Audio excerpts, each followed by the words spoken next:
অসমত এটাই জনগোষ্ঠী থাকা বুলি ভাবিছে যেটো বড়ো কছাৰী তাৰ বাহিৰে আৰু কোনো জনগোষ্ঠী অসমত নাই যদিও আছে তেওঁলোক ধবজাবাহী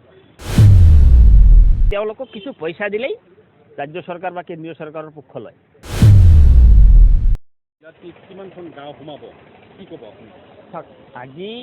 অসম চৰকাৰে বা কেন্দ্ৰীয় চৰকাৰে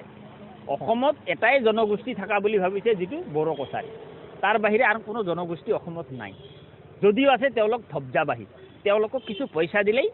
ৰাজ্য চৰকাৰ বা কেন্দ্ৰীয় চৰকাৰৰ পক্ষ লয় বুলি তেওঁলোকে ভাবিছে যাৰ ফলত আজি ৰাজ্য চৰকাৰে বা কেন্দ্ৰীয় চৰকাৰে বাৰে বাৰে এটা জাতিকেই বিভিন্ন ধৰণে সুবিধা দি আহিছে আৰু ইয়াৰ ফলত বাকি জনগোষ্ঠীবিলাকৰ নিশ্চয়কৈ বিপদত পৰিব কাৰণ BTCত আজি বড়োলেণ্ড যেটো স্বায়ত্তশাসিত পৰিষদ বা বড়োলেণ্ড কাউন্সিল যে অট'নমাছ কাউন্সিল সেই বড়োলেণ্ড অট'নমাছ কাউন্সিলত কিন্তু আপোনাৰ অনা বড়োখিনিয়ে কোনো সুবিধা নাপায় আৰু সেই তদ্ৰুপ এই যে অট'নমাছ যেটো উন্নয়ন পৰিষদ দিছে ইয়াৰ পৰাও অনা বড়োসকলে বা আন জনজাতিয়ে কোনো ধৰণৰ উপকৃত নহ'ব